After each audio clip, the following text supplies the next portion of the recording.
brothers and sisters.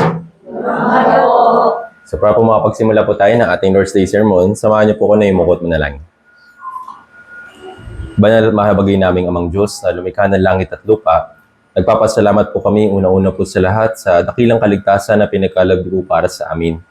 Bagamat hindi kami karapat-dapat sa inyong kaharian dahil sa lahat ng aming mga kasalanan, ngunit dahil po sa napakalaking habag at pag-ibig niyo po sa amin, isinugo niyo po ang inyong buto na anak na si Jesucristo upang magsakripisyo ng kanyang buong katawan at buong buhay upang papako dun sa krus at dumanak ang kanyang mahalagang dugo para malinis ang lahat namin mga kasalanan.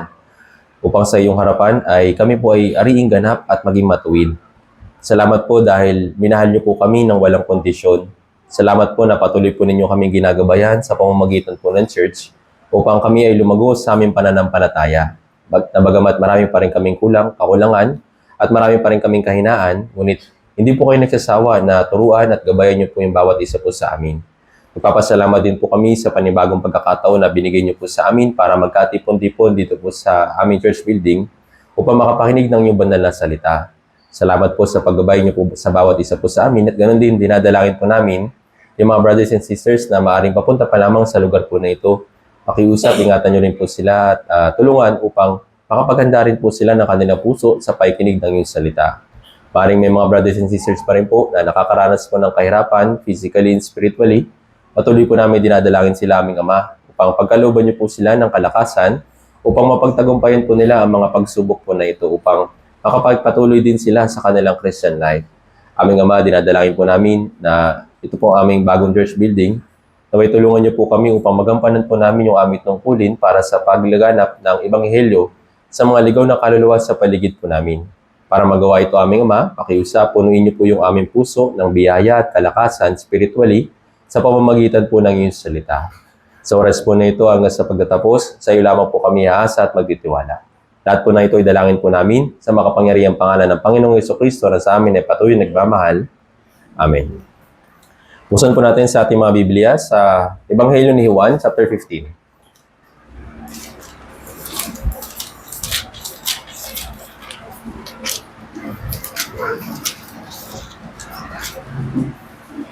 Ebanghelyo ni Juan, chapter 15. Babasahin po natin yung verse 9 hanggang 10.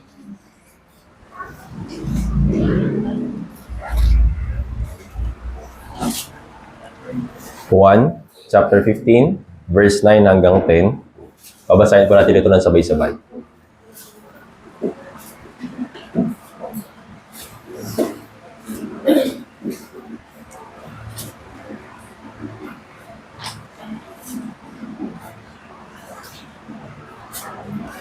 Okay, kung nakita na po, basahin po natin ng sabay-sabay mula verse 9 hanggang 10.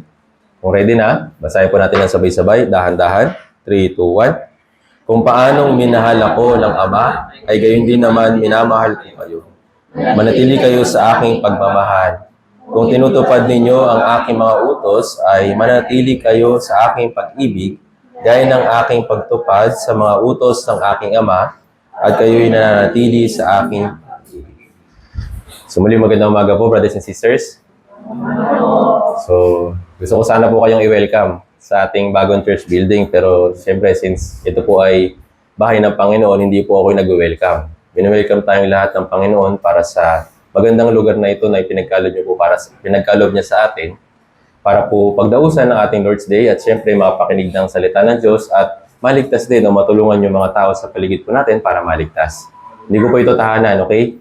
Dito lang din po ako nakatira at siyempre alam natin na ito po ay bahay ng Panginoon para gawin yung kanyang kalooban para sa dito po sa lugar po na ito. Kaya kahit na medyo masikip, alam ko po malaki yung adjustment na gagawin natin compare dun sa una nating church building. Pero naniniwala din naman po ako na hindi problema kung ano yung lugar. Dahil nga yung mga sinaunang church, nagtitipon lang din sila sa bahay. Wala rin naman silang church building at siguro hindi naman din kaganda yung mga pinagtitipunan nila. Pero isang mahalagang bagay yung kailangan yung dahilan kung bakit sila pumupunta at bakit sila nagtitipon. Ano po yun? Hindi po dahil sa friendship, hindi dahil sa samahan, hindi dahil sa pakikipagkaibigan lang o hindi sa mutual na pagtitipon. Dahil nagtitipon sila dahil sa salita ng Diyos. So kahit man saan tayong lugar, mapunta o mapadpad, saan man tayo dali ng Diyos, isang mahalagang bagay yung palagi natin tatandaan sa ating puso. Nagtitipon ako, pupunta ako sa church, sumasama ako sa fellowship dahil sa salita ng Diyos. Naintindihan po. Kasi kung iisipin natin na pupunta tayo dahil sa tao, pupunta tayo dahil sa sitwasyon o dahil sa magandang building, magiging basihan lang yung ating pagpunta dito po sa ating church. Kasi kapag hindi maayos yung sitwasyon, kapag ayaw natin sa ibang brothers and sisters, at kapag hindi maganda yung lugar, magdadalawang isip na tayo na pumunta. Tama po ba? Hindi na ako pupunta kasi ganito. Mahirap, malayo, hindi maganda, hindi maluwag. Tapos ngayon, wala pang aircon. So, santabi muna natin yon. So, sa ngayon, temporary lang din po muna yung ating gathering place dito po sa loob. Yun nga, wala pa po mga lamesa, kaya medyo challenging lang dahil sa hindi pa po kayo makapag-notes, pero pwede naman kahit sa lap lang makapag-take notes. So, maganda rin po itong training para sa atin, para sa ating Christian life na manatili sa salita ng Diyos at manatili sa pag-ibig ng Diyos. So, gaya po ng nabasa po natin dito po sa aklat ni Juan, dito sa Ebanghelyo ni Juan, sabi ng Diyos para sa atin, sa pamamagitan po ni Apostol Juan, na manatili kayo sa aking pagmamahal. So ito po yung magiging title natin para sa araw po na ito. Actually, yung pananatili sa pag-ibig ng Panginoon, hindi rin natin ito magagawa ng ating sarili. Gaya po na sinabi sa unang Juan, na yung Diyos mismo yung unang umibig sa atin. Then, magagawa natin na makapanatili sa Kanya. Kasi nga, tayo po'y inibig. Alam naman natin na noon, sabi sa Efeso, tayo po'y mga patay sa ating kasalanan. Ibig sabihin, malayo tayo sa Diyos dahil nga tayo po'y patay na espiritu. Hindi tayo makapanatili kasama yung Diyos. Pero, dahil nga sa pag-ibig ng Diyos para sa atin, sa pamamagitan ni Jesucristo, nagawa natin makalapit. Naintindihan po. Kaya nga, yung pananatili sa Panginoon, una, hindi natin magagawa na mag-isa. Kailangan natin yung tulong po ng Diyos para makapanatili sa Kanya. Kaya nga, sabi niya, kung paanong minahal ako ng Ama, ay gayon din naman minamahal ko kayo. So, alam naman natin na si Jesucristo, yung kanyang pag-ibig ay tinatawag na unconditional love. Hindi niya tayo inibig dahil mabuti tayo, hindi niya tayo inibig o minahal dahil maayos tayo. Actually, kahit nga ngayon na naligtas na tayo, hindi pa rin naman tayo sapat. Tama po ba? Marami pa rin tayong kahinaan, marami pa rin mga bagay na hindi natin alam. Pero dahil nga sa pag-ibig ni Jesus para sa atin, nagagawa natin makapanatili. Naintindihan po. Yun nga lang, syempre dahil nga ito'y utos ng Diyos, na tayo manatili sa Kanya, kailangan natin ng response. Ibig sabihin ng response, kailangan ng action. Tama po ba? Sabi dito, manatili kayo sa aking pag-ibig. Inuutosan tayo ng Diyos na manatili sa Kanya. Ngayon, bakit? Bakit tayo mananatili sa pag-ibig ng Diyos? Kung naligtas naman na tayo, bakit pa kailangan ng church? Bakit pa kailangan ng pagtitipon, ng fellowship? Bakit pa kailangan ng pag-aaral ng salita ng Diyos kung naligtas naman na tayo? Dito po papasok ngayon yung role ng church para tayo palaguin para sa ating pananampalataya. Actually, yung pananatili sa pag-ibig o pag-ibig ng Diyos, continuous po ito. Naintindihan po? Kung paano yung relasyon ng isang magulang sa isang anak, kahit na magkaroon na sila ng pamilya, meron pa rin silang ugnayan. Tama po ba? Pero meron pa rin pagmamahal bilang nanay sa anak, kahit na yung anak may pamilya na, may mga kanya-kanya ng mga buhay. Tama po ba? Yung pananatili sa pag-ibig, ito po ay pangwalang hanggan para sa Diyos. Kaya nga, sinasabi niya sa atin, manatili kayo sa akin. Manatili kayo sa aking pag-ibig upang maranasan natin yung iba pang pag-ibig ng Diyos. Kaya na sinabi sa Biblia, yung biyaya ng Diyos, unang ibinigay sa atin sa pamamagitan ng kaligtasan. Ngayon, pagkatapos nating maligtas, wala na bang biyaya na gustong ibigay sa atin yung Diyos? Meron pa rin, napakarami pa rin. At isa na po dito yung biyaya tungkol sa church. Sa pamamagitan po ng church, nakapanatili tayo, natututo tayo na makapag-aral ng salita ng Diyos, na babago natin yung ating mga lumang pagkatao. Patuloy na binabago, araw-araw. Kaya sa pamamagitan ng church, sa pamamagitan ng salita ng Diyos, nagagawa po natin na makapanatili. So, una, ingat, inibig tayo ng Diyos ng pangwalang hanggan at unconditional. Actually, sa harapan po ng Diyos, tayo po'y matuwid. Itinuring niya tayo na kailanman hindi nagkasala kahit na anong sandali. Ibig sabihin ng matuwid, upright. Naintindihan po. So sa harapan ng Diyos, tinawag tayong matuwid. Hindi dahil sa ating sarili, kundi dahil sa pag-ibig po ng Diyos. At sa harapan po ng Diyos, yung ating mga kasalanan, Kaya po ng ating alam, nalinis na kagaya ng isang maputing niebe. Nakita na po kayo ng snow? Sa picture, oo, pero hindi pa natin masyado na-experience kasi iba yung bumabagsak dito minsan, hailstorm eh. Yung mismo matitigas eh, hindi yung snow na malalambot.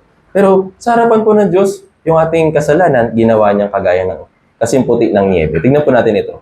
Isaías chapter 1. Isaías chapter 1, verse 18.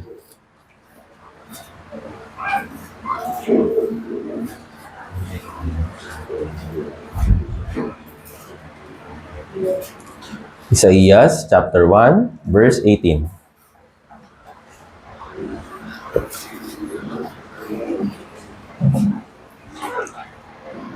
Okay. Kung nakita na po, babasahin po natin ito ng sabay-sabay. Isaías chapter 1, verse 18, 1:8. Basahin po natin sabay-sabay. 3, 2, 1. Pumarito kayo ngayon at tayo'y mga twiran sa isa't isa, sabi ng Panginoon.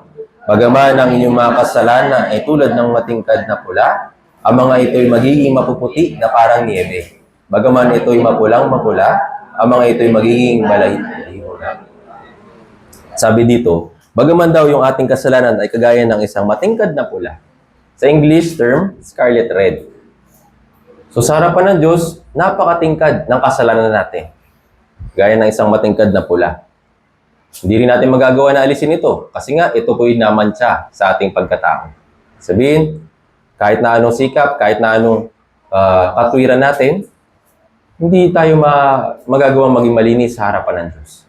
Kaya naman, sabi dito, pumarito kayo ngayon, tayo mga twiran sa isa't isa, sabi ng Panginoon. Ihirap natin yung ating katwiran daw sa Kanya. Yung katwiran natin, ibig sabihin, sariling sigasig, uubra ba para maging malinis yung ating kasalanan na kagaya ng isang maputing niebe? Yung katwiran natin, sabi sa Biblia, hindi nakaabot sa katwiran ng Diyos. Yung ating sariling pagsisikap, hindi makaabot sa kaluwalhatian ng Diyos. Lahat po tayo ay, bawat isa sa atin ay hindi makaabot sa katwiran ng Diyos. Pero, yung katwiran ng Diyos na ibinigay sa pamamagitan ni Jesucristo ay sapat para yung ating kasalanan na matingkad na pula ay maging kagaya ng mapuputi na parang niebe. Naintindihan po. Kung titignan lang natin yung ating sarili, Diyos, may kasalanan pa rin ako eh. Sa mata ko, meron pa rin. Ito yung katwiran natin. Tama po ba? Pero anong iharap na katwiran ng Diyos? Nakikita mo ba yung ginawa ng anak ko? Nakikita mo ba kung anong ginawa ni Jesucristo doon sa krus? Sa pamamagitan nito, malilinis lahat ng kasalanan mo. Kahit na ikaw, sa mata mo, may kasalanan pa rin, pero sa mata ko, nalinis na. Kaya yung katwiran ng Diyos ay mananatili. Naintindihan po. Umaga sa standards natin, sabi natin mataas na. Pero sa standards ng Diyos ay sobrang taas. Naintindihan po. Yun po yung katwiran ng Diyos, hindi yung katwiran natin. Kaya nga sabi dito, pumarito kayo ngayon, tayo mga twiran sa isa't isa, sabi ng Panginoon. Bagaman, kahit daw, bagaman ang inyong kasalanan ay tulad ng matingkad na pula, ang mga ito'y magiging mapuputi na parang niebe. Bagaman ito'y mapulang-mapula, ang mga ito'y magiging parang balahibo ng lupa. White as wool. Naintindihan po. Sa mata po ng Diyos, sa katwiran niya, ay sa pamamagitan ni Jesucristo, nalinis ang lahat nating mga kasalanan. Kaya nga, sa harapan ng Diyos, tayo po'y matuwid, pinaring ganap, at sa harapan ng Diyos, tayo po yung pinakamapalad. Naintindihan po. Bigyan po yun ng sangalimbawa. Roma chapter 4. Si Haring David, binanggit po ito. Roma chapter 4, verse 6 hanggang 8.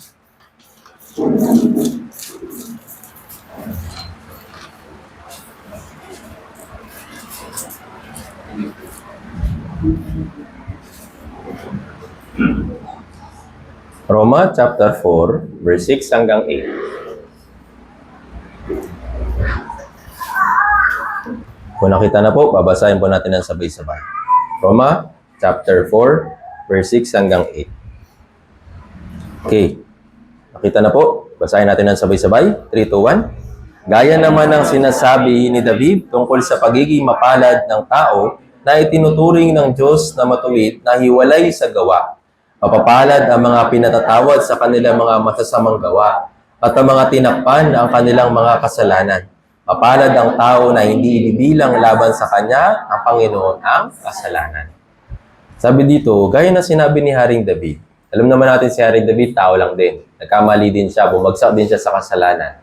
Pero nung naunawaan niya yung pag-ibig ng Diyos, sabi dito, kaya naman ang sinasabi ni David tungkol sa pagiging mapalad ng tao na itinuturing ng Diyos na matuwid, na hiwalay sa mga gawa.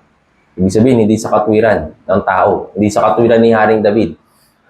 Hindi rin dahil sa estado niya, sa pamumuhay, kundi dahil din sa katwiran po ng Diyos. Sabi sa verse 7, mapapalad ang mga pinatatawad sa kanilang mga kasamaan, ang masasamang gawa, at ang mga tinakpan ng kanilang mga kasalanan. Hindi na ituturing ng Diyos para sa atin yung ating dungis bilang namantsahan ng kasalanan. Sa mata niya, para tayong kagaya ng isang puti na parang niebe. Naintindihan po. Kaya sabi dito, ito po yung mapalad. Kung pag-iisipan lang natin yung salitang mapalad or blessed sa pamantayan ng sanlibutan, ano pong sinasabi nila tungkol sa pagiging mapalad ng tao sa aspeto ng sanlibutan? Pag maganda yung buhay, tama po ba? Mapalad, okay yung pamumuhay, walang sakit, kumbaga, secured yung future. Sinasabi nila na ito yung mapalad. Sa pamantayan ng mundong ito, hindi nila alam kung ano po yung tunay na mapalad. Bakit? Ibang mapalad yung hinahanap nila. Ibang mapalad yung gusto nilang makamit. Kapag naging maayos yung buhay nila, sinasabi nila, ay, blessed ako talaga. Salamat sa Diyos. Gagaya rin po ako ng mga tao noon, yung katwiran natin, na kapag tayo maayos yung buhay, mapalad tayo, blessed. Pero sa mata po ng Diyos, kagaya ng sinabi dito ni Haring David, ang mapalad ay yung mga tao na pinatawad sa kanilang masasamang gawa, ang mga tinakpan ng kanilang mga kasalanan. Ito po yung tunay na mapalad sa harapan ng Diyos. Naintindihan po. Ngayon, nakuha ba natin ito dahil okay tayo? Hindi. Kaya nasabi ko po kanina, yung katwiran po ng Diyos, yung pag-ibig ng Diyos na unconditional. Kaya natin ito nakuha. Naintindihan po. Kaya nga sabi sa verse 8, mapapalad ang tao na hindi bibilang laban sa kanya ng Panginoon ang kasalanan.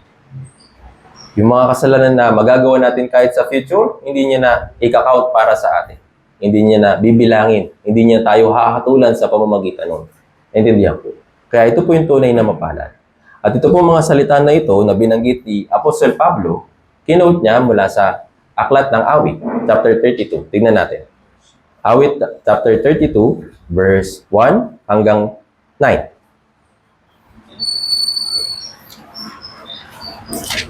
Awit, 32. Babasahin muna natin yung verse 1 hanggang 2.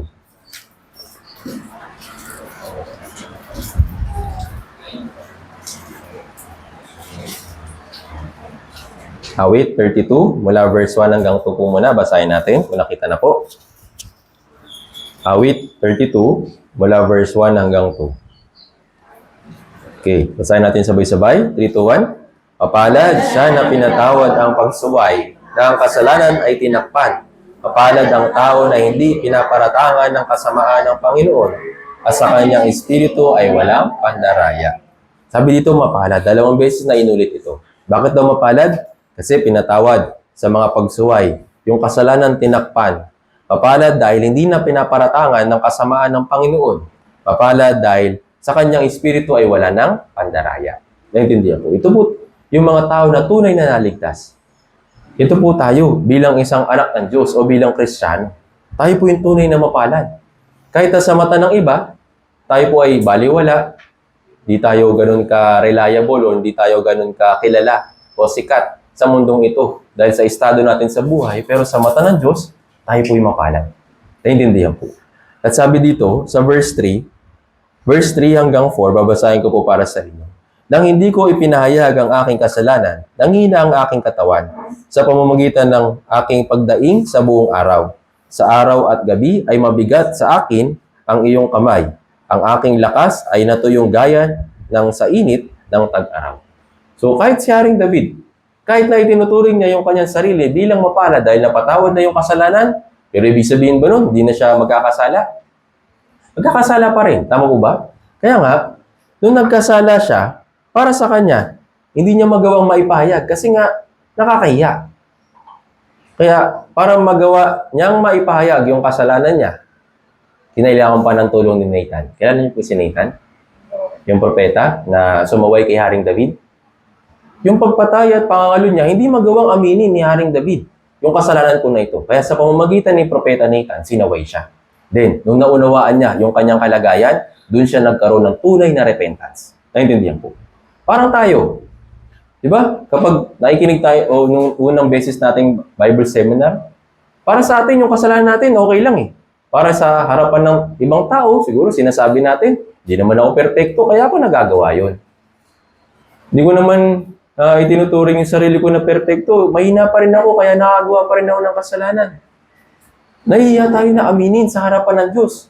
Kinakatwiran pa natin yung ating sarili sa ibang tao para lang hindi tayo mapahiya. Pero anong kailangan? Kailangan ng tulong ng Espiritu Santo. Kaya yung Bible seminar ay napakahalaga para magkaroon tayo ng tamang pagpapakumbaba. Kung nalaman natin na tayo po, yung sinasaway na tayo ng salita ng Diyos, di ba pag sa fourth session, talagang ito po yung masakit. Dahil lahat ng mga sariling kaisipan, yung sarili nating katwiran, binabalik ng Biblia. Ngayon, nung nagkaroon tayo ng tamang puso sa harapan ng Diyos, doon na natin naipahayag, Diyos, ako po yung nagkasala. Hindi ako maka-abot sa katwiran mo. So sa pamamagitan ng tulong ng Espiritu Santo o katwiran ng Diyos, nagagawa natin na ipahayag yung ating kasalanan. Pero kahit na after din nating maligtas, nahihiya pa rin tayo. Tama po ba?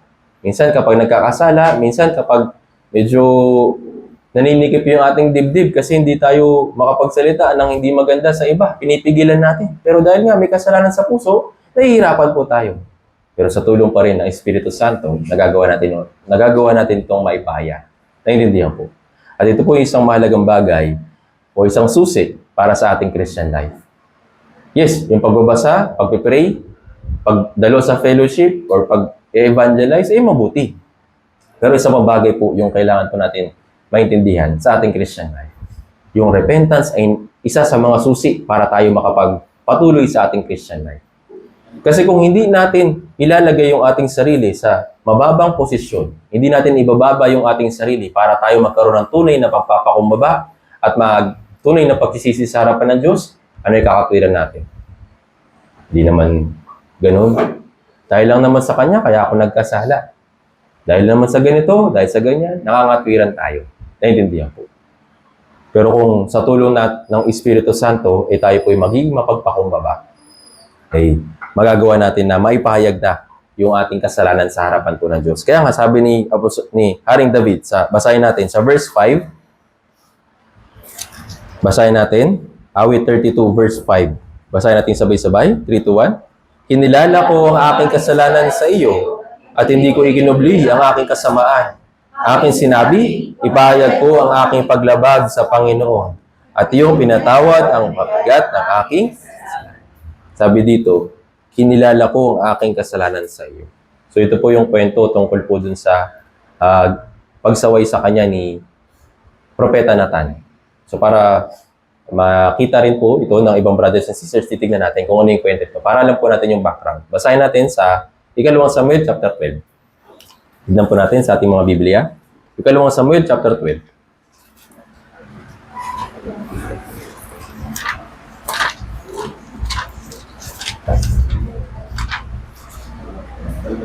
Medyo mahaba po ito. 2 Samuel chapter 12.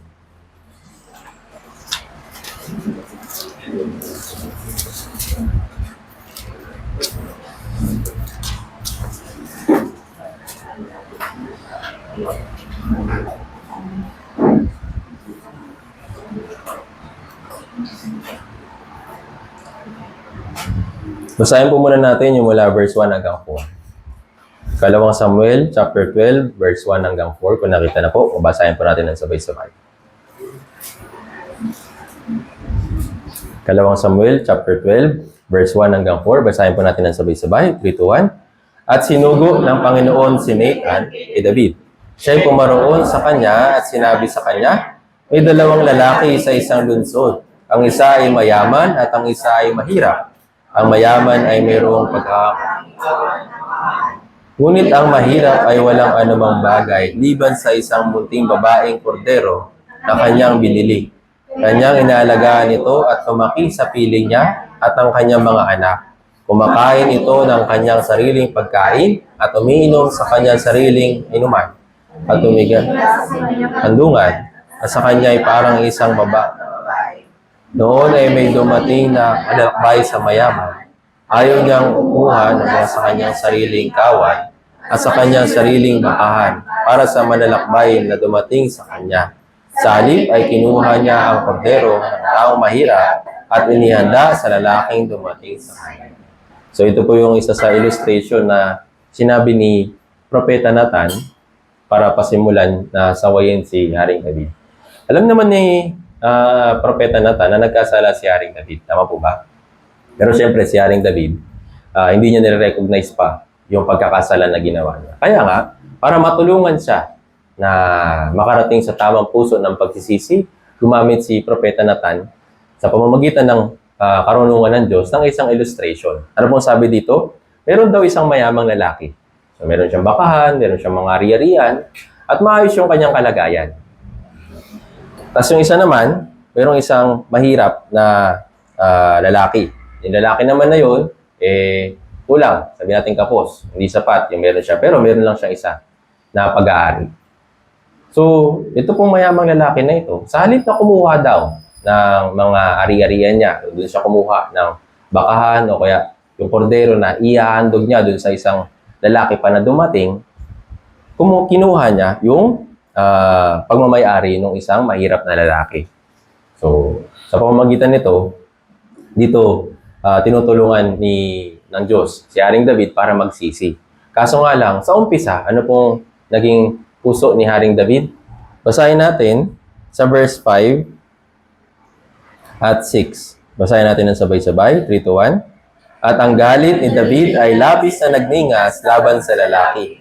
At kanyang sinabi kay Nathan, habang buhay ang Panginoon, ang lalaking gumawa nito ay karapat-dapat na mamatay. Kanyang ibabalik ang kordero na may dagdag na 4, sapagkat kanyang ginawa ang mga at sapagkat siya'y walang aba. Sa halip na magpakumbaba si Haring David dito po sa sitwasyon po na ito, ano pong sabi niya? Dapat talaga parusahan yung kumuha eh. Dapat talaga siya na mamatay. Baga, yung puso niya, hindi pa naging aware sa kasalanan na ginawa niya dun sa pagkuha dun sa asawa na si Batseba. Nga lang, syempre, dahil nga yung si Propeta Nathan ay naghahatid ng salita ng Diyos para kay Haring David para magsisi, hindi na kailangan pang i-explain ni Haring David yung kanyang sarili. Kasi siya naman talaga yung nagkasala. Kaya nga, sinabi ni Nathan kay David, para sawayin siya, sinabi niya, ikaw yung tao na yun. Ikaw yung dapat na mamatay. Ikaw yung tao na mayaman na kaya namang kumuha ng ibang mga babaeng asawa na mapapangasawa. Pero kinuha mo pa yung asawa nung yung isa sa mga kawal mo. Isa sa mga commander mo. Ikaw yung dapat mamatay. Nung sinaway na siya ni Propeta Nathan, doon nagkaroon ng puso si Haring David ng lubos na pagpapakumbaba. Basahin natin mula verse 7 hanggang 10. Basahin natin ng sabay-sabay, 3 to 1. Sinabi ni Nathan kay David, ikaw ang lalaking iyon. Ganito ang sabi ng Panginoon, Diyos ng Israel. Binuhusan kita ng langis upang maghari sa Israel at iniligtas kita sa kamay ni Saul.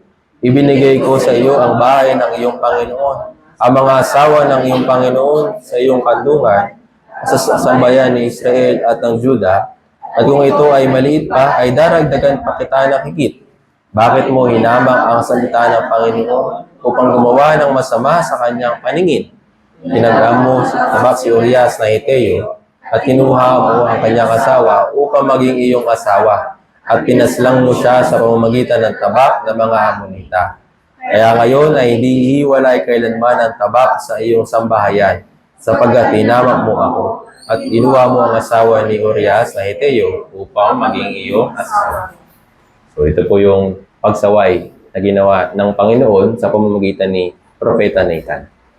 Ngayon, nung napakinggan ito ni Haring David, dito po unti-unti at lubusan na nagkaroon ng pagpapakumbaba sa kanyang puso. Ngayon, para mas maintindihan po natin, tayo po'y ganito. Sa paningin natin, may katwiran tayo. Sa paningin natin, mas okay tayo kaysa sa iba. Tama? Hindi tayo kagaya ng iba, mas mabuti tayo, mas mabait tayo kaysa sa iba. Iisip natin, kapag i-compare tayo sa mga nasa gumawa ng kriminal o gumawa ng krimen, tayo po'y mas mabait sa paningin natin. Pero sa pamamagitan ng salita ng Diyos, dito po natin nalaman na tayo po'y masahol na makasalanan. Naintindihan po. Ganito rin po yung nangyari kay Haring David. Kagaya natin, yung katwiran natin, yes, katwiran na ipinapakita yung ating kabutihan, yung sariling pag-iisip. Pero dahil po sa salita ng Diyos, tinutulungan po tayo. Kaya nga, sabi dito ni Haring David, basahin natin mula verse 11 hanggang 14. Basahin natin sabay-sabay. 3 to 1. Ganito ang sabi ng Panginoon, ako'y magpapabango ng kasamaan laban sa iyo mula sa iyong sariling sambahayan at kukunin ko ang iyong mga asawa sa harap ng iyong paningin at aking ibibigay sa iyong kapwa. At kanyan sisipingan ang iyong mga asawa sa liwanag ng araw na ito. Lihim mo itong ginawa, ngunit gagawin kong mga mabay na ito sa harap ng buong Israel at sa harap ng araw. At sinabi ni David kay Nathan, ako'y nagkasala laban sa Panginoon. At sinabi ni Nathan kay David, inalis din ng Panginoon ang iyong kasalanan. Hindi ka mamamatay. Sapagat sa pamamagitan ng gawang ito ay binigyan mo ng dahilan ang mga paaway ng Panginoon na lumapastangan ang batang man ay pinanganak sa iyo. So, ito nga. Sabi ng Diyos, paparusahan kita. Dito, binanggit dito po sa verse 11 hanggang verse 12. Ngayon, para hindi bumagsak o hindi kay Haring David yung disiplina na ito, ano pong sabi niya sa verse 13? Ako'y nagkasala laban sa Panginoon. Yung simpleng word na ito, nakapagpapigil ng parusa kay Haring David. Dahil lang ba sa sinabi niya, napigil yung salita, yung parusa ng Diyos? Hindi po. Dahil po sa kanya mapapakumbabang puso. Naintindihan po. Meron na nakaamba na parusa para kay Haring David dahil sa kasalanan ginawa niya. Pero dahil sa repentance, o dahil sa pagpapakumbaba niya, yung puso na nagsisisi, yung parusa na dapat sa kanya ay napigil. Naintindihan po. Kaya nga, gaya ng binanggit ko kanina, isa sa susi sa ating Christian life ay yung ating repentance. Naintindihan po. Yung disiplina, yes. Ito po'y talagang mapapasa atin kapag tayo po'y nagkasala. Pero para mapigil ito at hindi na maging mabigat yung disiplina na pwedeng ibigay sa atin, yung repentance ay napakahalaga. Naintindihan po. Ngayon, nung nag-repent ba si Haring David, hindi na pinatay yung bata, yung bunga ng pagkakasala niya? Pinatay pa rin. Tama po ba? So, ganito po yung kumikilos yung repentance. Hindi ibig sabihin na kapag nag-repent ka na, wala ng disiplina. Naintindihan po. May disiplina, pero mas magaan na. Naintindihan po. At mas matatanggap na natin. Naintindihan po. Kasi kung yung puso natin, una pa lang, nagmamatigas na, yung una pa lang, kinakatwiran pa natin yung ating sarili, sinasabi natin, ay, mahina lang naman ako, ganito, ganyan. Mas lalo lang natin inihanda yung parusa ng Diyos para sa atin. Pero, kung kaagad tayo makakapag-repent, kung kaagad tayo na magsisisi sa harapan ng Diyos, yes, darating yung disiplina, pero magagawa na natin yung puso natin na tanggapin ito ng maluwag at may magpapasalamat. Naintindihan po. Pero kung yung puso nga natin matigas, ayun, sa halip na pagpapasalamat, kapag dinisiplina, reklamo. Diyos, ginagawa ko naman yung part ko. Ginagawa ko naman yung Christian life ko ng maayos, hindi man perfecto, pero ginagawa ko. Tapos ganito pa yung isusukli, ganito pa yung mangyayari sa akin. Kaya hindi po dapat na maging ganun yung puso natin. Kaagad pa lang, kapag sinaway na tayo ng salita ng Diyos, yes, mag-repent na kaagad. Naintindihan po? Upang kapag dumating yung parusa, dumating yung pagdisiplina, matatanggap natin ito na may pagpapasalamat. Naintindihan? Tingnan po natin ito. Kawikaan chapter 10.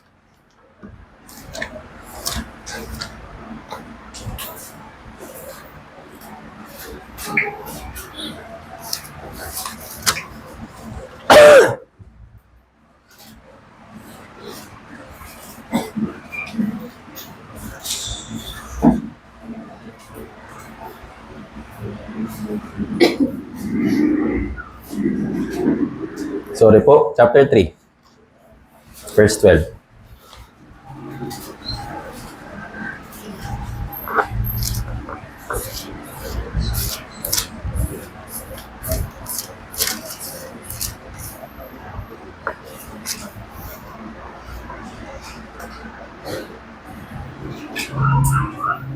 Basahin muna natin mula verse 11 hanggang 12.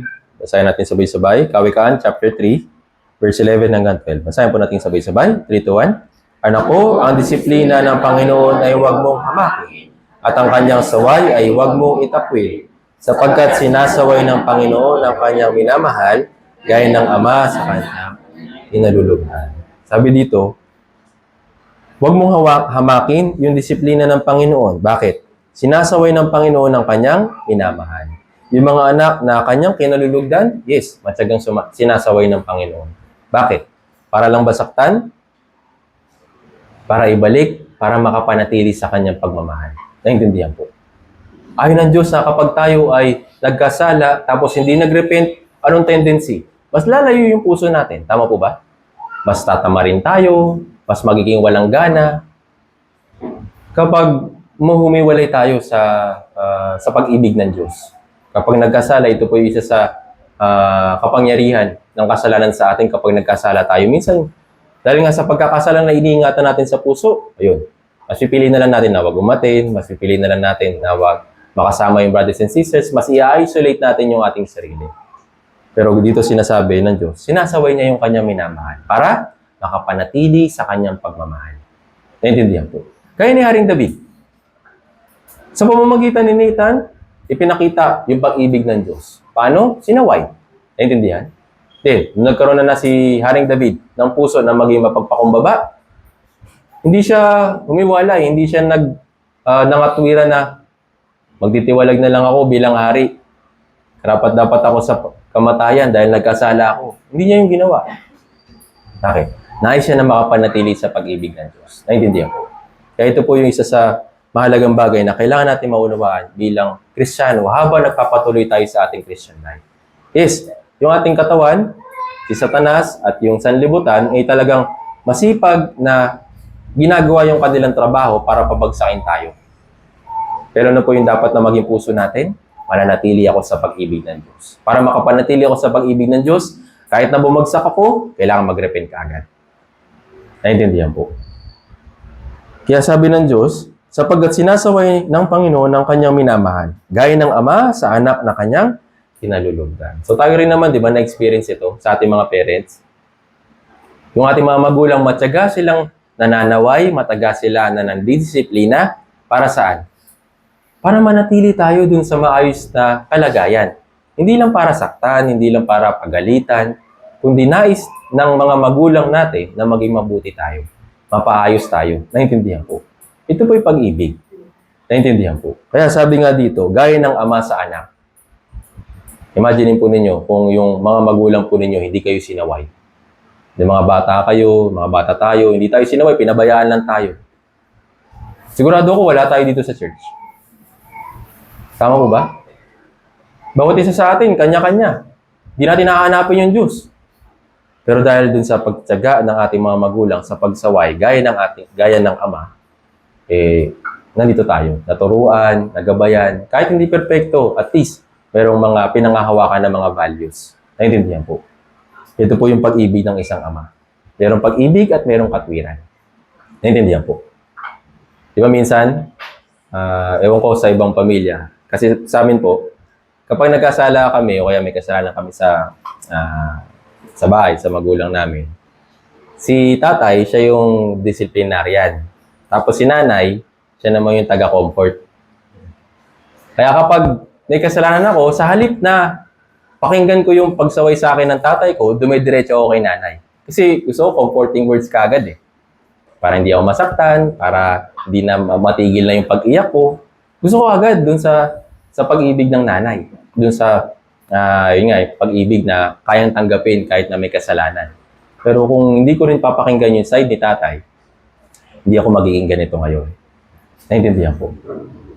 Kaya naman yung pag-ibig ng Diyos in both ways. May katwiran, may pag-ibig. Naintindihan mo? May pagsaway, mayroong pagkalinga. Naintindihan?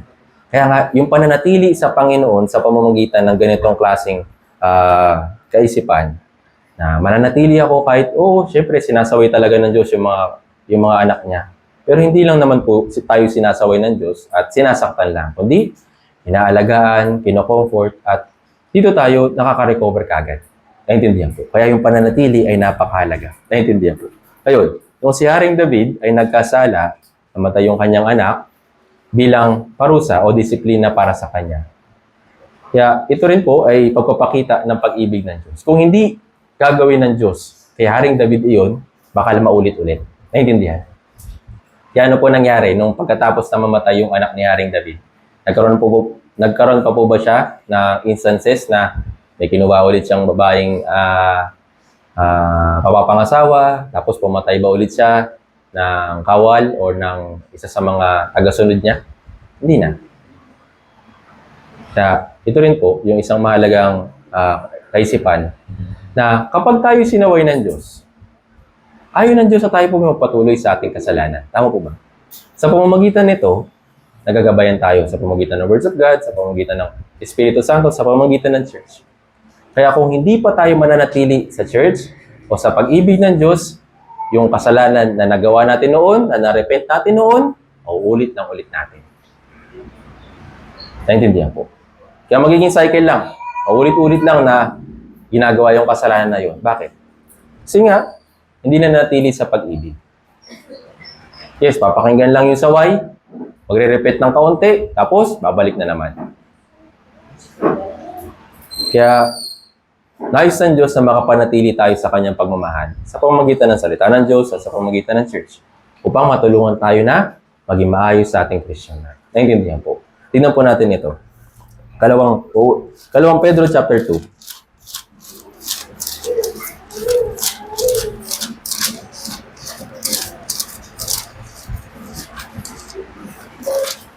2. Unang Pedro chapter 2.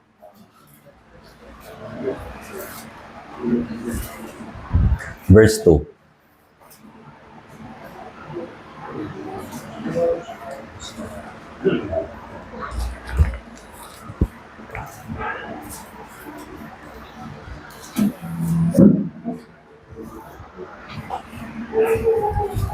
Unang Pedro, chapter 2, verse 2. Basahin po natin ng sabay-sabay. 3, 2, 1. Gaya ng mga sanggol na bagong silang, ay mitiin ninyo ang malinis na espiritual na gatas, upang sa pamamagitan nito ilumago kayo tungo sa kaligtasan. Madalas natin itong nababanggit kapag tinutulungan yung mga bagong naligtas para makapanatili sa words of God. Parang isang sanggol, tama po ba? Sa isang baby. Yung baby na bagong panganak, kailangan niya yung literal na gatas para sa paglago ng physical body niya. Tama? Pero sa Christian life naman natin, yung malinis na spiritual na gatas, tinutukoy po dito, ito po yung pag-ibig ng Diyos. Sa pamamagitan ng kanyang salita. Naintindihan? Kaya sinasabi sa atin na gaya ng sanggol na bagong silang may tiin ninyo. Same meaning ng pananatilihin ko yung sarili ko sa pag-ibig ng Diyos. Naintindihan po. Sabi dito, mitiin ninyo ang malinis na spiritual na gatas upang sa pamamagitan nito ay lumago kayo tungo sa kaligtasan. Hindi po ito kaligtasan para sa espiritu. Kaligtasan po natin ito sa ating Christian life para hindi tayo magpatuloy sa pagkakasala. Yes, default para sa atin na makaagawa ng kasalanan. Pero yung magpatuloy lang sa kasalanan, hindi po normal. Naintindihan po. Ibig sabihin may sakit. Naintindihan po. Tayo nga, nag-aalala kapag may physical na sakit eh. What more pa kaya yung Diyos? Naintindihan po. Nag-aalala siya na magpatuloy tayo dun sa spiritual na pagkakasalan natin o kaya kasalanan na lagi nating nagagawa. Kaya nga, sa pamamagitan ng kanyang salita, sa pamamagitan ng kanyang pag-ibig dito po sa church, lumalago tayo tungo sa kaligtasan ng ating karakter. Naintindihan po. Kaya kung hindi ka pa mananatili, ano mangyayari? Malilihis ng malilihis. Papapalayo ng papapalayo. Naintindihan po. Kaya, kadalasan naging tendency ng mga tao na lumalayo sa pag-ibig ng Diyos, bumabalik sila sa dati nilang kaugalian. Bumabalik sila sa dati nilang kinasanayan. Dun sa mga kasalanan na normal na sa kanila noon, patuloy na rin nilang nagagawa. Kaya pag nakikita natin sila, bakit ganun? Dati umatin siya sa church, okay naman siya. Pero bakit ngayon ganito na? Kasi yun po yung isa sa consequences kapag lumayo tayo sa pag-ibig ng Diyos. Naintindihan po. Marami na po ako nakita ng mga ganito na noon, masigasig. Noon, kasama sa church, talagang masigasig. Talagang lahat ng mga retreat sinasamahan. Pero unti-unti niyang pinapasok yung kasalanan sa puso niya. Ngayon, wala na. Babalitaan ko na lang, iba na yung ginagawa tungkol sa kasalanan. parang normal na lang. Kaya nakakalungkot. Kaya yung pananatili sa pag-ibig ng Diyos, kailangan po ng effort. Sabi nga dito, upang sa pamamagitan nito'y lumago kayo tungo sa kaligtasan. So sa paglago, hindi po ito instantly. Naintindihan po. Sabi sa Biblia, yung pananatili sa Diyos at ginagawa yung ating Christian life na may takot at panginginig. Hindi po ito takot na mapupunta sa impyerno, kaya paparusahan ng Diyos. Hindi po. Ibig sabihin, meron kang mind na hindi gawin ng tuloy-tuloy yung pagkakasala na lagi mong ginagawa. Naintindihan po. May takot at panginginig na. Naintindihan po. Nagiging aware kumbaga. Kaya si Haring David, na-restore po yung kanyang Christian life. Yes, pinatay yung anak niya dun sa bunga ng kasalanan, pero pagkatapos nun, naging maayos na rin yung kanyang Christian life kahit na may mga pagbagsak, pero hindi niya na inulit yung same mistake na nagawa po niya. Naintindihan po. Kaya naman, yung pagsaway sa atin ng Diyos, ito rin po yung isang magandang paraan para makapanatili sa church o makapanatili sa pag-ibig ng Diyos. Naintindihan po. Isa pa pong halimbawa, alam po ninyo yung kwento ng mabuting Samaritano? Lagi natin napapakinggan ito, di ba? Doon sa bandang ibaba, bandang huling part, merong isang bahay panuluyan na binanggit. Tama po ba? Tapos sabi niya, babayaran kita, alagaan mo yung isang taong may sakit. Yung dinala ko dito, nasugatan, alagaan mo siya. At kung meron kang gagastusin, nasosobra sa ibibigay ko, babalikan kita, babayaran kita ulit. Babayaran kita ng mga kulang, kumbaga. So sa ganito rin, sa church ganito rin po. Yung bahay panuluyan, kumakatawan po sa church. Nung nabendahan na tayo ng Diyos, tinuri niya tayo na matuwid, walang kasalanan, walang dungi sa harapan niya, dinala niya tayo sa church. Para saan? Para tuloy tayo makarecover sa ating Christian life. Naintindihan po. Makarecover sa harapan niya. Para magawa ito, kailangan po ng tulong ng church. Naintindihan po. Kailangan natin ng tulong. Iba na sinasabi na kailangan sila ng church, hindi po yun tama. Kailangan natin yung church. Hindi yung church yung may kailangan sa atin. Naintindihan po. Kaya para tayo ay mapabuti sa ating Christian life, lumago at masanay sa katwiran, masanay sa kabanalan, nilagay tayo sa loob ng church. Kaya yung pananatili sa pag-ibig ay gawa pa rin ng Diyos para sa atin. Ito po yung pagpapakita ng pag-ibig niya sa akin. Naintindihan po. Kaya naman, sabi sa Lucas chapter 10 verse 35, gaya po ng binanggit ko kanina, sabi po doon, alagaan mo siya at sa anumang karagdagang mo pang gastusin ay babayaran kita sa aking pagbabalik. So yung bahay panuluyan, merong mga, sabihin na natin, mga manpower. So yung bahay panuluyan, syempre hindi lang po ito nag-ooperate ng isang tao lang. Kahit nga sa maliliit na parang hotel or maliliit na transient house, merong mga caretaker, tama po ba? So merong mga tauhan, may mga naglilinis, ganyan.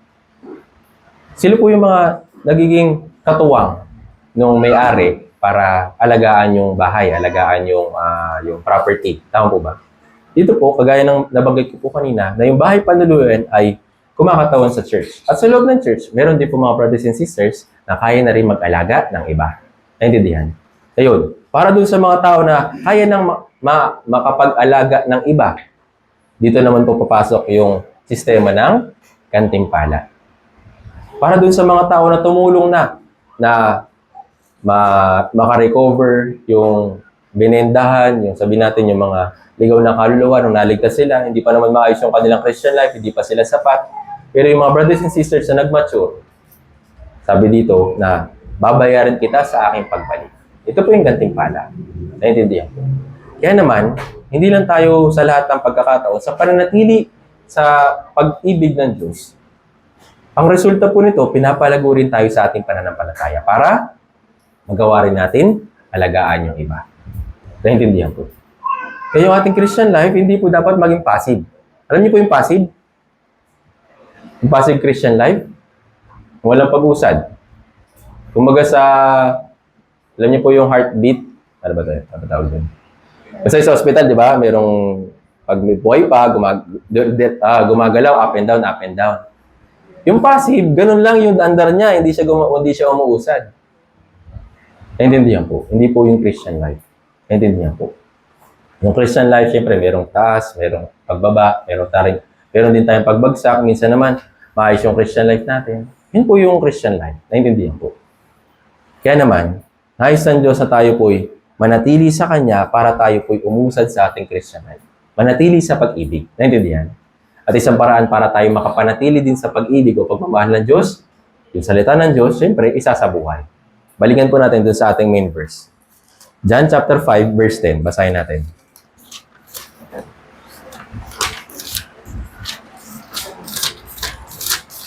Juan chapter 15.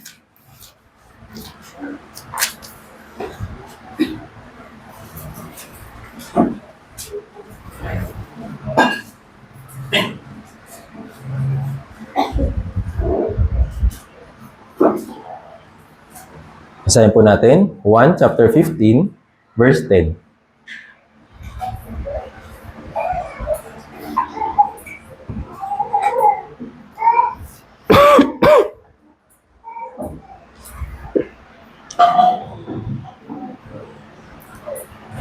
Juan chapter 15, verse 10. Basahin po natin sabay-sabay. 3, 2, 1. Kung tinutupad ninyo ang aking mga utos, ay mananatili kayo sa aking pag-ibig, gaya ng aking pagtupad sa mga utos ng aking Ama, at kayo'y nanatili sa akin. Sabi dito, kung tinutupad ninyo ang aking mga utos, ay mananatili kayo sa aking pag-ibig. Isang paraan para tayo makapanatili sa pag-ibig ng Diyos ay yung pagtupad ng kanyang utos. Naintindihan po. At yung pagtupad sa kanyang utos, siyempre, alam naman natin na ito po ay voluntary. Kusang loob. Naintindihan? Kung gusto natin na makapanatili sa kanyang pag-ibig at matamasa pa yung iba pang biyaya, sabi dito, kung tinutupad niyo yung aking utos, mananatili kayo sa aking pag-ibig. Naintindihan? Kaya, yung Christian life, hindi lang po ito pagbabasa, hindi lang po pag-pray, hindi lang pag-attend, hindi pagsasabuhay. Ginagawa po natin yun kapag nandito tayo. Pero yung Christian life ba na nandito lang? Yung Christian life natin actually nasa labas. Naintindihan? Kung paano tayo nabubuhay bilang anak ng Diyos. Yun po yung ating Christian life. Naintindihan? Dito lang tayo nag-aaral ng salita ng Diyos. Dito lang tayo tumatanggap ng kalakasan para maisabuhay natin sa labas yung ating Christian life. Naintindihan po? Kaya kung tinutupad natin ito, yes, makakapanatili tayo sa pag-ibig. Kapag nakapanatili tayo sa pag-ibig, yes, makukuha pa natin yung iba pang karagdagan na kalakasan. Naintindihan po. Ngayon, yung pagtupad sa utos ng Diyos, kung tayo lang, syempre hindi rin natin ito kaya. Kaya nga, merong Holy Spirit. Ano po yung isang pangalan ng Holy Spirit? Ano po? Mga aliw. Suitable helper. Naintindihan po. May tumutulong. Kasi kung tayo lang, hindi talaga natin kaya. Naintindihan? Kaya naman, para maingatan yung salita ng Diyos, binigay sa atin yung Holy Spirit para magampanan po natin yung ating role sa pagtupad ng salita ng Diyos. At tayo, sa tulong din ng Espiritu Santo, kung magkakaroon tayo ng same mind, ng kagaya ng sa Holy Spirit, magagawa po natin na maingatan yung salita ng Diyos. Tingnan po natin ito. Kawikaan chapter 19.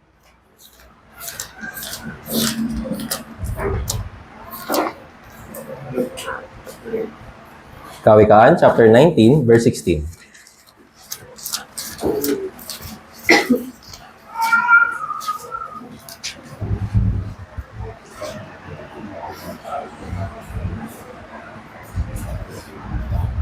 Kawikaan chapter 19, verse 16.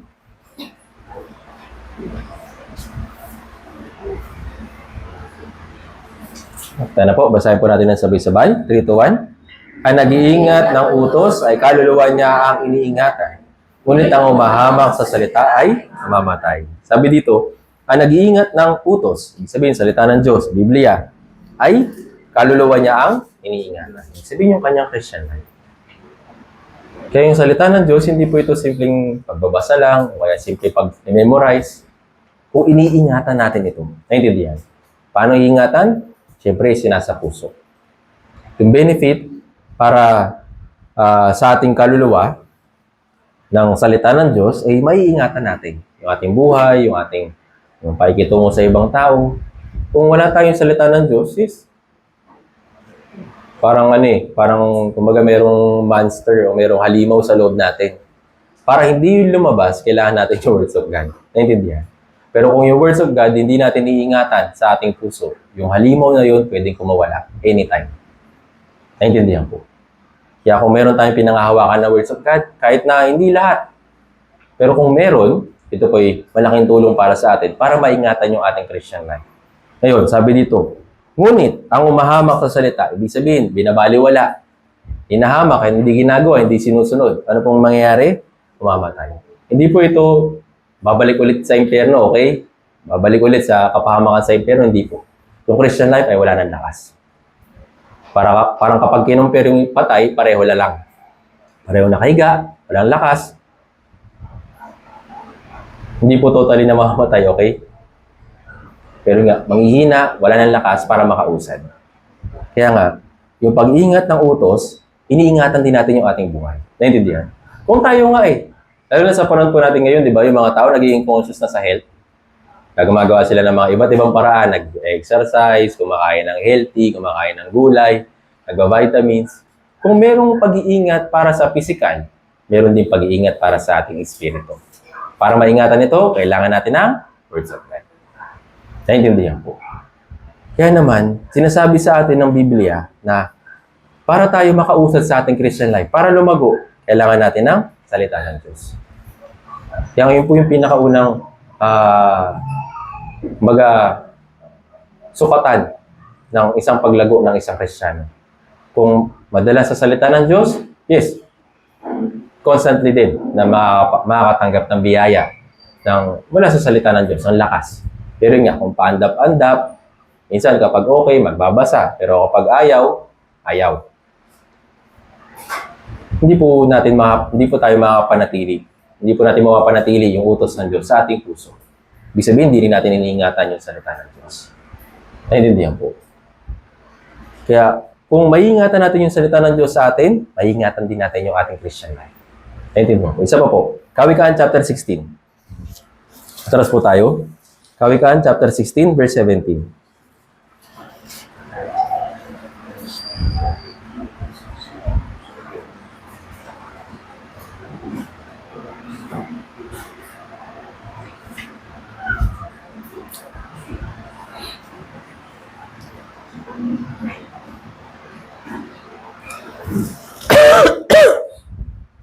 Kawikaan chapter 16, verse 17.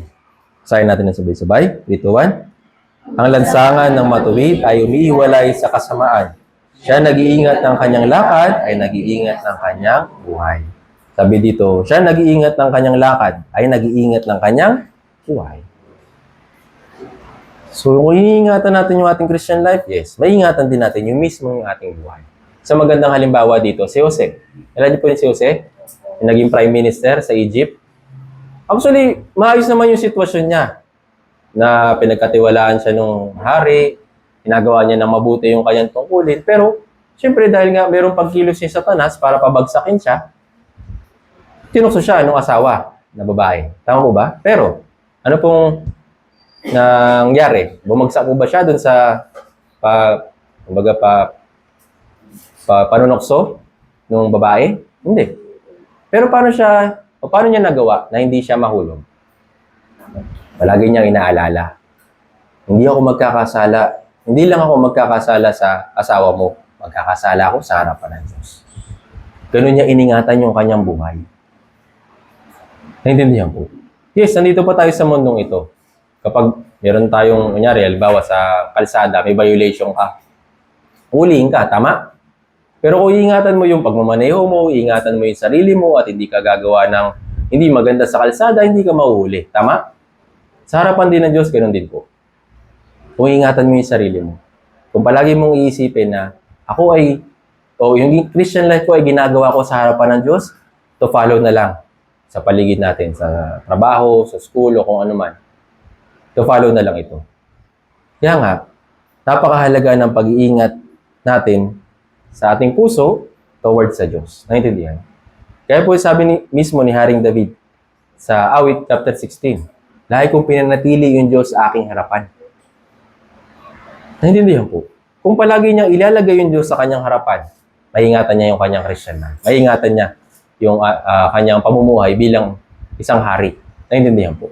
Same din po sa atin. Kung palagi nating ilalagay sa ating puso na yung aking Christian life ay ginagawa ko sa harapan ng Diyos, naingatan natin yung ating sarili. Naintindihan po. Tingnan po natin ito. Awit 119.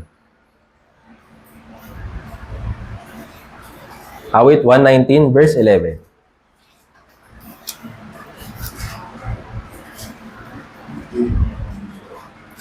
Isa rin po ito sa palagi nating nababasa kapag binabanggit ito pong awit 119. Yung awit 119, patungkol po ito sa salita ng Diyos. Kaya imagine po ninyo kung gaano kahalaga yung salita ng Diyos. Yung aklat po ng awit, mahaba siya. Ilan pong chapter? 150. Ano po yung pinakamahabang chapter dito po sa Biblia? 119. Patungkol sa words of God. Ganun siya kahalaga. Naglaan yung Diyos ng 176 verse para explain lang sa atin kung gaano kahalaga yung words of God. Kaya basahin natin yung verse 11. Basahin natin sabay-sabay. 3, 2, 1. Iningatan ko ang iyong salita sa aking puso upang wag ako magkasala. Yes, magkakasala at magkakasala. Pero, kung meron tayong iniingatan na words of God sa ating puso, yes, hindi tayo basta-basta mahuhulog sa kasalanan. Naintindihan po. Kagaya ni Jose, kagaya ni Prime Minister Joseph. Naintindihan po. So imagine po ninyo ito. Kung siya ay nahulog dun sa panunokso ng babae, magiging Prime Minister pa kaya siya? Hindi na. Kagad siya, papatayin kagad siya nun. Tama po ba? Kaya malaking parusa yun sa Egypt noong time po na yun. Pwede niyang pamahalaan lahat. Pero sa ari-arian ng hari, yung pagkain, tapos yung asawa niya, yun yung bagay na hindi niya pwedeng galawin. Tama? Kaya kung magkocross pa siya dun sa boundary na yun, talaga mamamatay siya. Pero, nagawa niyang ingatan yung posisyon niya para hindi siya magkasala sa harapan ng Diyos at siyempre dun sa harapan ng hari o yung Faraon. Sabi dito, iningatan ko ang iyong salita sa aking puso upang wag ako magkasala laban sa iyo. Ito rin po ay kailangan natin maunawahan. Yes, kung sa ating sarili, talagang prone tayo na maagawa ng kasalanan. Tama po ba? Pero sinasabi din ng Biblia na magagawa mong pigilan o hindi gawin yung kasalanan kung iniingatan mo yung salita ng Diyos sa iyong puso. Naintindihan po. Di ba may mga, halimbawa, may mga signage sa labas, di ba? Kapag, halimbawa, ito yung madalas kong pagkakamali sa kalsada eh. Minsan hindi ko napapansin na merong no left turn. Kaya pag pumasok ka doon, huli ka kaagad. Tama po ba? Pero kung palagi mo alalahanin, itong sign na ito, sinasabi, bawal ako mag-left turn. Hindi ako mag-left turn, tama? Same din sa words of God. Yung salita ng Diyos ay kagaya ng isang ilawan sa ating mga paa. Kung palagi natin itong hahawakan, magagabayan tayo sa paglakad sa ating Christian life. Kaya hindi po maliit na bagay yung words of God sa atin. Ito po ay napakalaki para makapanatili tayo sa pag-ibig ng Diyos. At hindi lang yun. Kailangan natin siyempre, isabuhay. Naintindihan po. Sa pagtupad, makapanatili tayo sa pag-ibig ng Diyos. Naintindihan po. Kaya naman, palagi natin tatandaan na sa harapan ng Diyos, ginagawa natin yung ating Christian life. Hindi po sa harapan ng ibang tao. Kasi kung gagawin lang natin yung ating Christian life sa harapan ng tao, kapag nandyan sila, gagawin natin yung ating yung mabubuti. Halimbawa. Pero kapag wala na sila, ayun. Back to old self ulit. Pero kung yung ating Christian life, palagi natin ititingin sa Diyos, yes, kahit na wala yung mga brothers and sisters, kahit wala tayo sa church, maingatan natin yung ating sarili. Naintindihan po. Kaya naman kahit na hindi po tayo nakikita-kita, pakiusap, ingatan niyo po yung Christian life po ninyo. Nandito tayo, yes, para matuto. Nandito tayo para makapag-recharge. Pero kapag wala na tayo dito, wala tayong schedule, palagi po rin tatandaan. Yung Christian life ko ay ginagawa ko sa harapan ng Diyos, hindi sa harapan ng tao. Sabi nga sa Biblia, yung tao pwede nating dayain. Pero sa Diyos, hindi natin pwedeng dayain. Naintindihan po. Kaya, yung batayan ng Christian life, kapag mag-isa ka na lang, anong ginagawa mo? Naintindihan po. Kaya, palagi po natin tatandaan na yung ating Christian life ay mahalaga sa paningin ng Diyos. para makapanatili tayo sa kanyang pag-ibig, yes, yung ating Christian life, sa pamamagitan ng words of God, ay kailangan natin na isabuhay at iukit ito sa ating puso. Naintindihan po. Kaya, para tayo makausad sa ating Christian life, yung words of God, ay palagi natin tatandaan na ito po ay kailangan.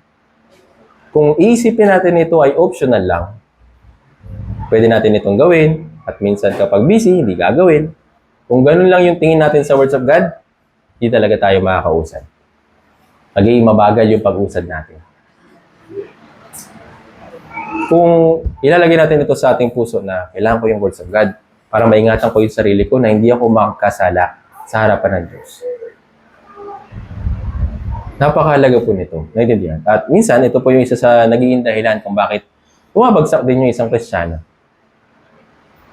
Kaya minsan, di ba, may mga times po na merong counseling ganyan, doon ko po binabalikan yung kanyang evaluation. Kung nakapag-attend ba sa church, nakapagbasa ba siya? Kasi kung hindi, tendency, yun, mahulog siya talaga sa kasalanan. Pero yung mga brothers and sisters na, yes, nag-aabay, nagbabasa, at ginagawa yung kanilang makakaya para makapag-ingat ng words of God, yes, kahit na bumabagsak, pero nakaka-recover ka agad. Yan. Kaya po yung unang isang mahalagang bagay para makapanatili tayo sa pag-ibig ng Diyos na yung pag-ingat o pagtupad sa salita ng Diyos. Naintindihan po. Kaya isa pang mahalagang bagay na kailangan natin maunawaan sa pananatili sa pag-ibig ng Diyos, yes, yung pag-ibig two-way. Naintindihan? Diyos, binibigyan tayo ng pag-ibig sa pamamagitan ng words of God. At isang paraan para masabi natin yung ating Christian life sa harapan ng Diyos sa pamamagitan din ng prayer. Naintindihan? Actually, hindi po maliit rin na bagay yung pagpipray. Ito po yung pakipag-communicate sa Diyos. Pagsasabi ng mga bagay na mahirap para sa atin at paghingi ng tulong para magawa natin yun. Yung mahirap na yun. Naintindihan po. Kaya kahit na si Haring David ay isang hari, kahit na siya ay merong kapangyarihan para sa kanyang sarili, meron din siyang mga tauhan na para maprotektahan yung kanyang ari-arian, lagi siyang dumudulog sa Diyos. Ito rin po isang mahalagang bagay na kailangan natin maunawaan. Para makapanatili sa pag-ibig, yung prayer time or prayer life ay napakahalaga. Naintindihan po. Kaya kung gano'n ka kadalas din mag-pray, gano'n din kadalas kung paano mo hinihingi yung tulong ng Diyos. Hindi naman kailangan na mag-pray na kailangan pipikit ka tapos gaganon mo yung kamay mo. Kahit yung pakikipag-usap. Naintindihan po? Kahit na walang nakakita, kahit naglalakad ka lang, okay lang, walang problema. Dahil ito po yung paghingi ng tulong sa Diyos. Naintindihan po? Meron nga pong ka-fellowship na brother na kahit nagdadrive, nag-pray. Hindi ko alam kung paano niya na-manage yun. Pero yun yung testimony niya. Nag-pray siya habang nag-drive. Kasi syempre, diba, mahati yung isip mo, di ba? Kailangan mo magigingan sa kalsada, tapos nag-pray ka pa. Mahirap po itong bagay na ito. Pero, nakita ko dito na ito yung nakakatulong sa kanya. Nakakatulong na panatilihin yung kanyang sarili sa kanyang Christian life. Naintindihan po. Kaya naman, napakahalaga ng prayer sa harapan po ng Diyos. Isa pa po, tingnan po natin ito. Levitico chapter 10.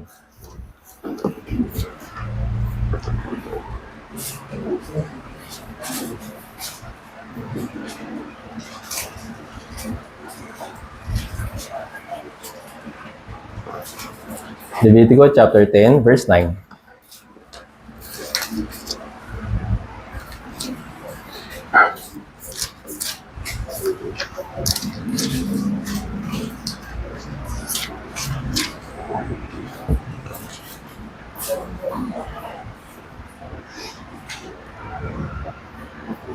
Levitico chapter 10.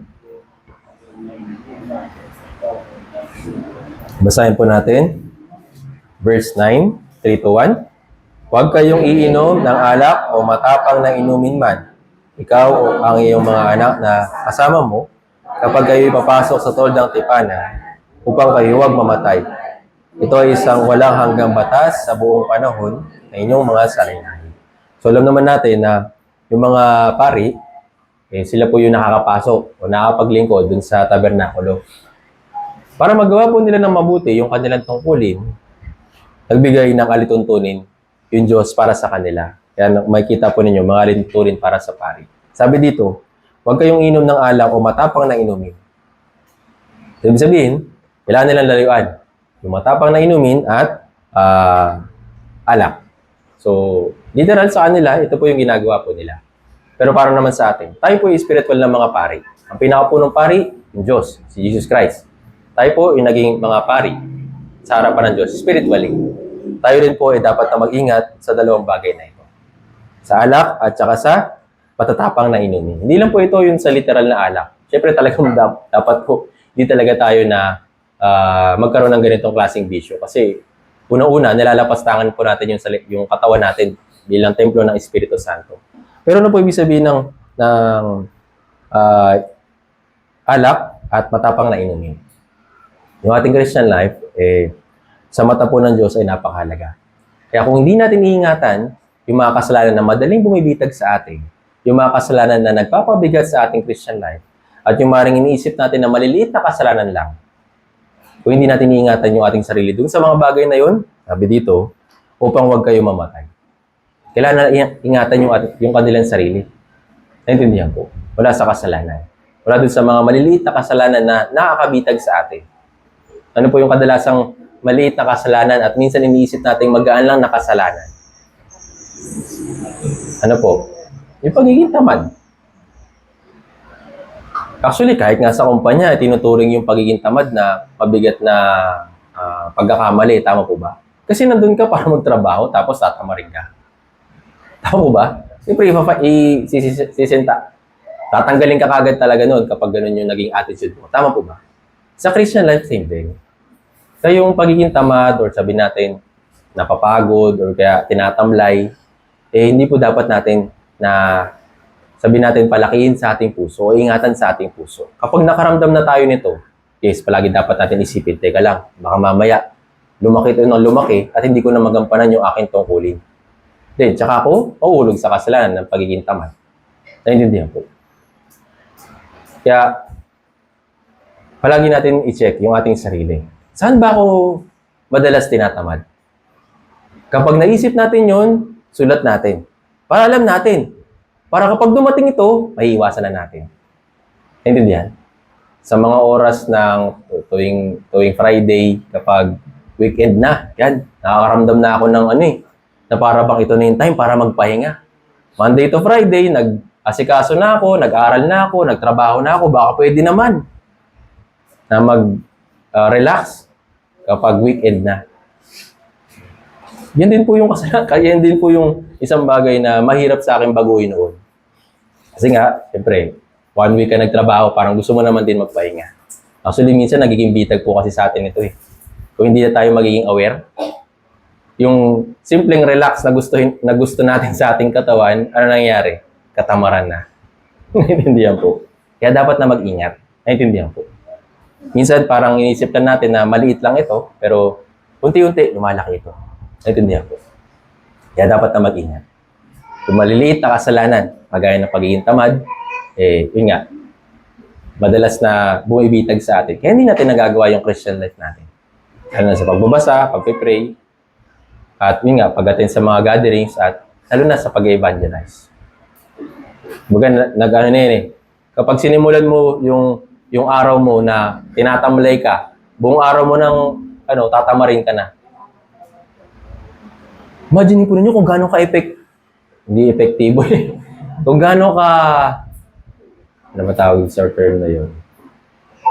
Kung gaano kalaki yung epekto kapag sinimulan yung araw na tinamad ka na. Buong araw tatamarin ka na yan. Pero kung palagi mong isipin na meron akong kailangan gawin. Kung ano man yun, i-check mo rin para magawa mo. Naintindihan? Para magawa mo yung root, yung mga lagi mong ginagawa sa trabaho, sa school, o kung ano man. Naintindihan po. Kaya yung pagiging tamad, hindi po lang maliit na kasalanan. Ito po ay lumalaki. Maling maliit lang ito sa umpisa, pero ito po ay lumalaki. Kaya nga sabi dito na huwag kayong iinom ng alak o matapang na inumin. Naintindihan po. Lalo na yung mga maliliit na kasalanan na bumibitag sa atin. Dahil nga, tayo po'y pumapasok sa toldang tipanan. Ano po ibig sabihin nito? Naglilingkod tayo sa Diyos. Tayo po'y tagapaglingkod ng Diyos. Yes, hindi po kailangan ng Diyos ng tagapaglingkod. Pero, naglilingkod tayo. Siyempre, para sa church, para din sa mga ligaw na kaluluwas, para sa mga brothers and sisters. Yun, kung mahuhulog ka sa mga maliliit na kasalanan, hindi na natin magagawa yung ating tungkulin para maglingkod sa church. Kaya ano pong tendency nito? Hindi tayo makakapanatili sa pag-ibig ng Diyos. Kasi nga, sinimulan na hindi maayos. Naintindihan po. Tayo po ay naglilingkod sa toldang tipanan, spiritually, dito po sa church, at kailangan po natin na ingatan yung ating sarili. Sabi dito, ito isang walang hanggang batas sa buong panahon sa inyong mga saninlahi. Spiritually, tinuring po tayo ng mga pari sa harapan po ng Diyos na naglilingkod sa toldang tipanan. Ito po yung church. Naintindihan po. Kaya, bagamat tayo po ay kulang, marami pa rin mga bagay na hindi alam, pero bilang pari, meron tayong tungkulin. Naintindihan po. Yung tungkulin natin ay dalawa. Sa Mateo chapter 28, una, ano po yung tungkulin natin? Ipangaral yung magandang balita sa mga ligaw ng kaluluwa hanggang sa pinakadulo ng lupa. Pangalawa, yung mga naligtas naman, turuan sila na sundin yung salita ng Diyos. Naintindihan po. Gagawin natin ito hanggang sa pagdating ng Panginoon. Ito po yung tungkulin natin. Kaya para magawa yun, nag-aaral tayo. Nagbabasa tayo ng Bible, nagpipray tayo, nagpi-fellowship tayo para gawin yung dalawang mahalagang bagay na ito. Naintindihan po.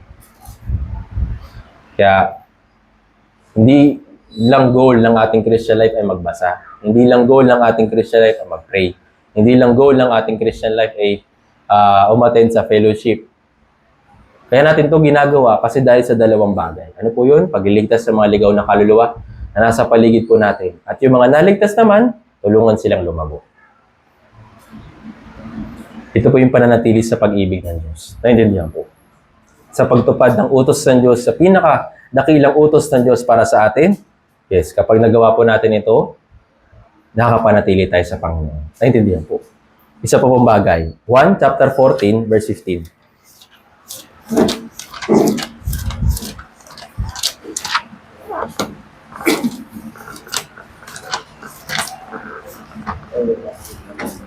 Chapter 14, atras lang po tayo, verse 15.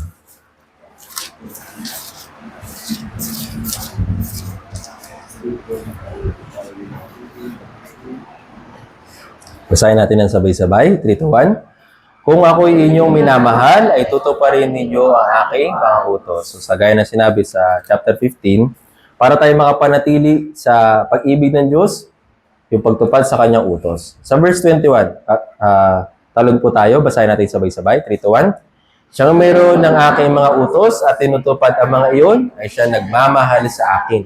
At ang nagmamahal sa akin ay mamahalin ng aking Ama, at siya'y mamahalin ko at ihayag ko ang aking sarili. So ito naman po yung resulta. Kung tayo mananatili sa pag-ibig ng Diyos, sa pamamagitan ng words of God, sa pamamagitan ng prayer, at sa pagtupad sa kanyang utos, sabi dito, siya'y mamahalin ko at ihayag ko ang aking sarili sa Kanya. Mas lalo natin matatanggap yung biyaya ng Diyos. Mas lalo natin makikita yung kapangyarihan niya. Hindi ibig sabihin na ihahayag ng Diyos yung kanyang sarili, makikita natin siya. Hindi ganoon. Nakikita natin yung kanyang gawa. Nakikita natin yung kanyang pagkilos. Kung maiingatan din natin o mananatili tayo sa pag-ibig ng Diyos. Naintindihan po. Kaya, pansin po ninyo, kapag hindi natin ginagawa yung ating tungkulin sa ating Christian life, hindi natin nakikita kung ano yung pagkilos ng Diyos. Nakikita lang natin, minsan, madalas pa nga natin sinisisi si Satanas eh. Si Satanas talaga dahil sa kanya, nagugulo yung aking Christian life. Dahil kay Satan, hindi ako nakaka-attend sa church, pinipigilan ako. Check mo muna, baka ikaw rin naman pala yung may kasalanan. Dahil hindi ka nakakapanatili sa pag-ibig ng Diyos. Kasi parang maliit lang yung tingin mo. Naintindihan po. Check mo na yung sarili. Naintindihan po. Dahil kapag naingatan natin yung ating sarili sa words of God, sa prayer, at sa ating Christian life, na tinutupad yung salita ng Diyos, mas makikita natin yung gawa ng Panginoon. Naintindihan po. Lalo na po, meron po tayong chance na ma-witness mismo yung gawa ng Diyos. Kailan? Sa summer retreat. Ngayon, para dun sa mga tao na nananatili sa pag-ibig ng Diyos, yung summer retreat yung pinakamagandang time na daluhan para makarecover, tapos makita kung paano nagliligtas yung Diyos sa mga ligaw na kaluluwa. Doon po niya i-reveal yung kanyang kapangyarihan. Para dun sa mga tao na matitigas yung puso, matitigas yung ulo, kapag nakapakinig ng salita ng Diyos sa summer retreat, lumalambot eh. Naintindihan po. Doon natin makikita na may kabuluhan talaga yung pananatili sa Panginoon. Doon natin nakikita yung kanyang pag-ibig, doon natin nakikita yung kanyang kapangyarihan. Naintindihan po. Para sa mga ligaw ng kaluluwa at para doon sa mga brothers and sisters na kahit na pagod na, nagpapatuloy pa rin. Naintindihan po. May mga brothers and sisters po na nakasama kahapon sa advanced activity. Meron din po mga brothers and sisters na talagang nahihirapan din sa kanilang task. Pero nung pagtapos na, anong tawag nito, nung bago na mag-uwian, iba na yung mukha nila eh. Kumbaga parang masaya na sila. Yes, nahihirapan talaga physically. Pero dahil nga nakikibahagi sila sa gawain para sa paglilitas sa mga ligaw na kaluluwa, itinuturing nila ito na biyaya. Dahil sa pagtulong, pag-aasikaso, kaya masaya yung puso nila. Kaya kahit na mayroong kapaguran physically, pero dahil nga nag-i-expect din sila sa pagkilos ng Diyos sa summer retreat, yung puso nila nagiging masaya. Naging nagagalak, kumbaga. Naintindihan po. Kaya isa po sa sabihin na natin na parang pag-check or parang pagsisiyasat ng ating Christian life, kung ako ba'y nananatili sa pag-ibig ng Diyos, kung nakikita natin yung pagkilos ng Diyos. Kung hindi natin nakikita yung pag-ibig ng Diyos o yung pagkilos ng Diyos sa church o kaya sa paglilitas sa mga ligaw ng kaluluwa na para bang sa atin maliit lang, para bang okay lang, o para bang wala lang, maliit lang na bagay, ibig sabihin, check natin yung ating sarili. Ako sa isip ko lang nananatili ako sa pag-ibig ng Diyos pero hindi naman pala talaga. Naintindihan po. Ito po yung resulta kapag nananatili tayo sa pag-ibig ng Diyos. Sa pagmamahal niya, nakikita natin yung kanyang pagkilos. Naintindihan po. Kaya kahit na mayroong mahirap na sitwasyon, kung ikaw ay nananatili sa pag-ibig ng Diyos, sa kanyang pagmamahal, nakikita mo yung kanyang pagkilos. Naintindihan po.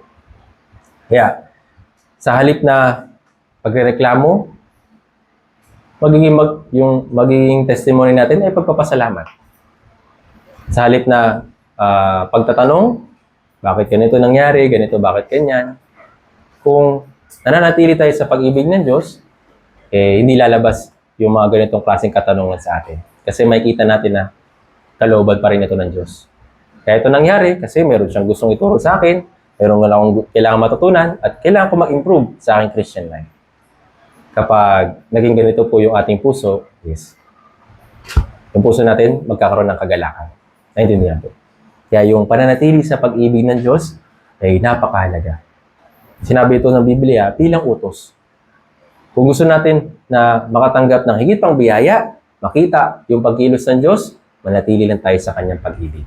Naintindihan po. Kaya kahit na mahirap yung Christian life, kahit na minsan nakakapagod at talagang minsan, para bang walang nangyayaring bunga, ang punto natin dito ay manatili. Dahil yung bunga, to follow na lang. Naintindihan po. Hindi naman pwedeng pag nagtanim ka dyan, tutubo ka agad eh. Kailangan mo i-expect yung time na yung period na ibinibigay sa iyo ng Diyos para sa proseso sa loob ng time na yun, basta mo hingin yung tulong niya, basta mo ipag-pray na makapanatili ka sa Kanya para hindi masiraan yung loob habang naghihintay. Naintindihan po. Kaya naman, napakahalaga para sa atin na manatili sa pag-ibig ng Diyos. Gaya po ng ating main verse. Sabi dito na manatili kayo sa aking pagmamahal. So, hindi po ito basta pagmamahal lang, physically. Bonus na lang yun sa pananatili natin sa Panginoon. Pero ang pinakapunto natin dito, yung biyaya sa ating puso, spiritually. Kaya, manatili po tayo palagi sa pag-ibig ng Panginoon. So, ngayon, since temporary area lang din po yung ating magiging main hall, so, hindi ko alam kung hanggang kailan na magiging temporary yung ganitong setup. Pero hingin ko rin po yung tulong po ninyo. As soon as possible, kung tayo po yung magkakaisa, magtutulong-tulong, may improve po natin ito. Naintindihan po. Dahil lagi po ninyo tatandaan, ito po ay church building ko. Hindi po sa akin na ibig sabihin, ariin nyo na ito yung church building ninyo. Di magtatagal, baka pwede rin ako lumipat. Maiiwan po kayo dito. Tama po ba? So, ibigin po ninyo, mahalin po ninyo, alagaan po ninyo, at pagmalasakitan po ninyo. Naintindihan po. Dahil ito po ay biyaya ng Diyos na ibinigay sa atin. Actually, maraming mga church sa Philippine Life Word Mission na hindi ganito kaganda. Na hindi naman ibig sabihin, swerte tayo, o kaya mapalad tayo kaysa sa kanila. Palagi po ninyo ituring, ito po ay biyaya lang. Naintindihan po. Kaya, kung tayo binigyan ng ganito kalaking biyaya, alagaan din natin, mahalin din natin, ng mas malaki pa. Naintindihan po. Kaya, sana tayo po mga brothers and sisters, sa biyaya na binigay sa atin ngayong church building, tayo rin po yung dapat na magmalasakit at pag-alaga po dito. Okay? Pagi po yung isipin na gagamitin ko to at gagamitin ito ng brothers and sisters. Hindi ko man maipakita sa kanila yung buong pag-ibig ko sa kanila sa pamamagitan naman ng paglilingkod sa kanila, pwede natin maipakita yung pag-ibig natin sa kanila. Naintindihan po. So palagi po ninyong tandaan na tayo rin po, sa atin rin po nakasalalay yung excitement ng brothers and sisters kung sila ay makakati ng church. Kahit ako po, hindi ko gugustuhin na umattend sa church kung hindi rin nagkakaisa yung mga brothers and sisters. Hindi nagmamalasakit, walang pakialam, parang nagiging pabaya lang. Kahit ako po, hindi ko rin po gugustuhin na manatili sa ganun na church. Paano pa kaya yung mga hindi ligtas? Naintindihan po. Kaya palagi po ninyong tandaan na itong lugar po na ito ay gagamitin natin para ma-welcome yung mga ligaw ng kaluluwa para ma-accommodate sila ng maayos para una, mabuksan yung kanilang puso, lumambot para makapakinig ng Bible seminar, makapakinig ng salita ng Diyos at sila rin po ay tunay na maligtas at lumago sa kanilang pananampalataya. Naintindihan po. So marami pa po kailangan ayusin, kaya yun nga, temporary lang din po muna yung ating gathering place.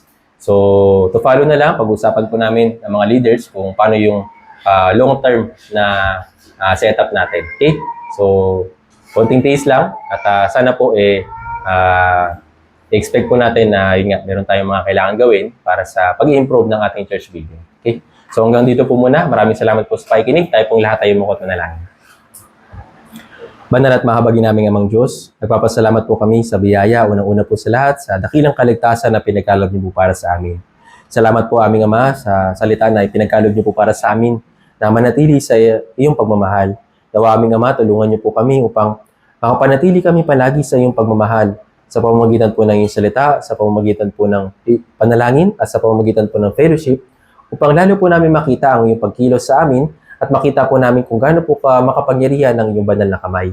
Aming Ama, alam po namin na mahirap at kulang pa rin po kami sa iyong harapan at hindi pa po kami sapat sa aming pananampalataya. Ngunit aming Ama, naniniwala po kami na sa tulong din po ninyo ay kami po ay lalago sa aming pananampalataya para sa aming Christian life.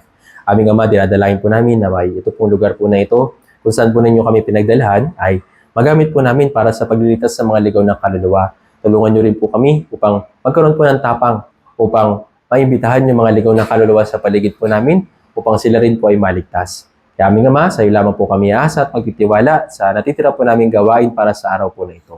Lahat po na ito ay dalangin po namin sa makapangyarihang pangalan ng Panginoong Jesucristo. Amen. Maraming salamat po.